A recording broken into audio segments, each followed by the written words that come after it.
Sa NBA, unang nagkaroon ng mag-amang magkasamang naging miyembro ng isang koponan ng kuni ng LA Clippers, si Austin Rivers, at makasama ang kanyang amang si Doc Rivers noong 2015. Ngunit bago mangyari ito sa NBA, 3 beses nang nagkaroon ng parehong sitwasyon sa PBA sa mga koponang Petron, Santa Lucia at Gordon's-Gin. Hindi maitatangking kakaibang tanawin sa PBA ang makitang magkasamang nagtatrabaho sa iisang koponan ng isang mag-ama kaysa sa magkapatid. Hindi man sila nakitang magkasamang naglalaro sa loob ng hardcourt, ngunit mapapaisip ka pa rin kung paano tumatakbo ang kanilang relasyon bilang player at coach.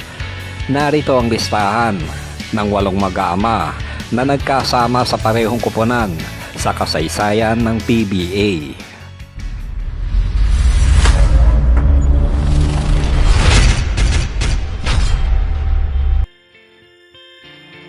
Sa magkahiwalay na henerasyon nakapaglaro ang mag-amang Cabato sa PBA bilang mga centers ng koponang Ginebra.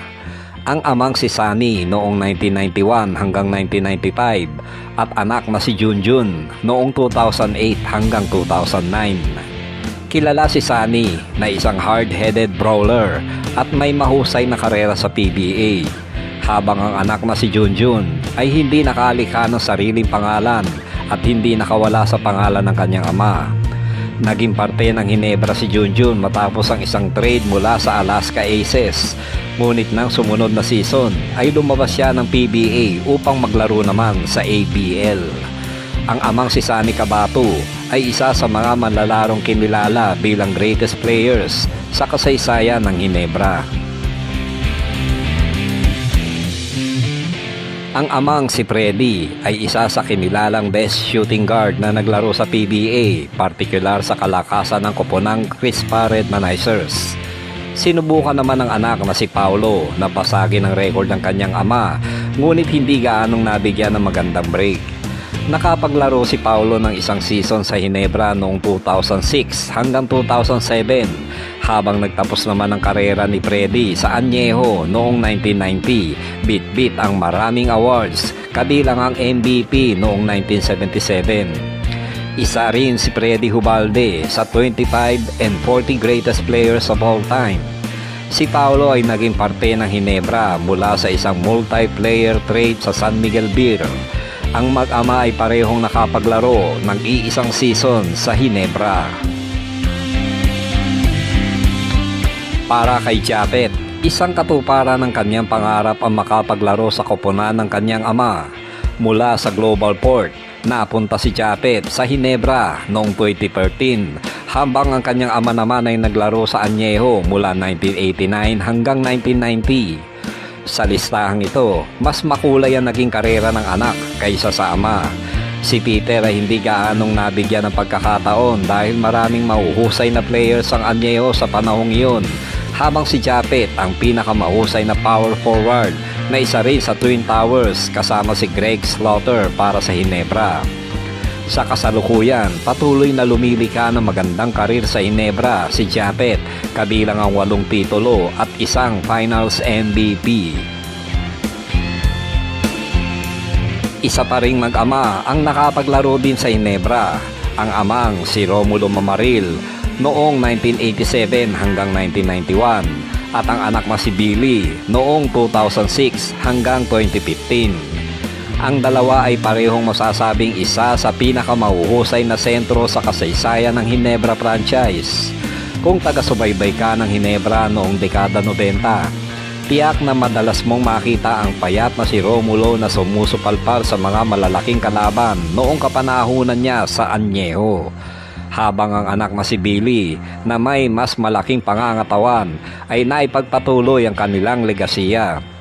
Si Billy ay lumipas sa Air 21 Express noong 2010, ngunit agad din nakbalik sa Ginebra at nagtagal mula 2010 hanggang 2015. Si Ato Agustin ay naituring na isa sa pinakamatinik na shooting guard at offensive player na nakapaglaro sa San Miguel mula 1989 hanggang 1996. Naging MVP din siya noong 1992 at Most Improved Player. Marami ang nasurpresa nang mapunta ang kanyang anak na si Mark sa Petron noong 2011. Epektibong manlalaro si Mark, ngunit isa ng powerhouse ang Petron noon. Ngunit sa parehong season din, muling na-trade si Mark marahil sa walang kontrol ang kanyang ama na mapanatili siya sa koponan. Ang mag-amang Agustin ay isa pang pagkakataon na makitang magkasama ang ama at anak sa isang laro, ngunit hindi gaya ng mag-amang Jaworski.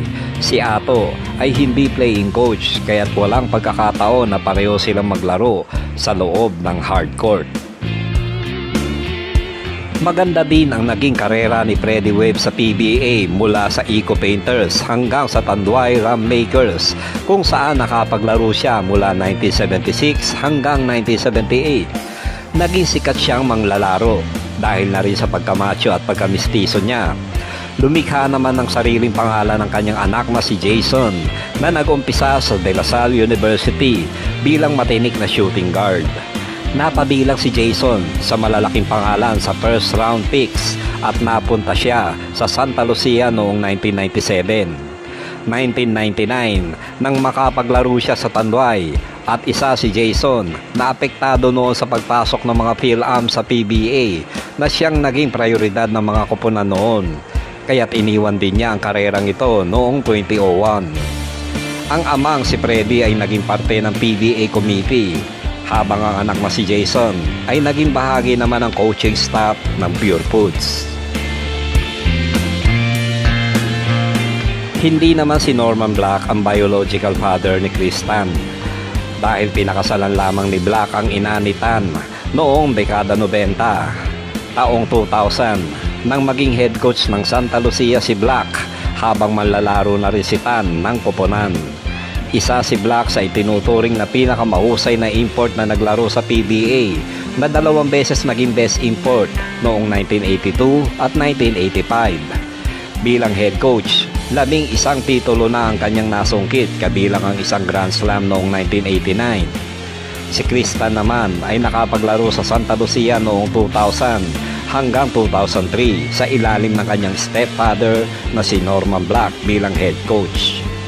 Hindi malilimutan ang game-winning shot ni Tan sa nalalabing huling segundo ng laro na nai-set up ng kanyang amang si Black, na naging isa sa greatest father and son PBA moment. Bago tayo magpatuloy, inaanyayahan ko kayong bumisita sa channel na ito.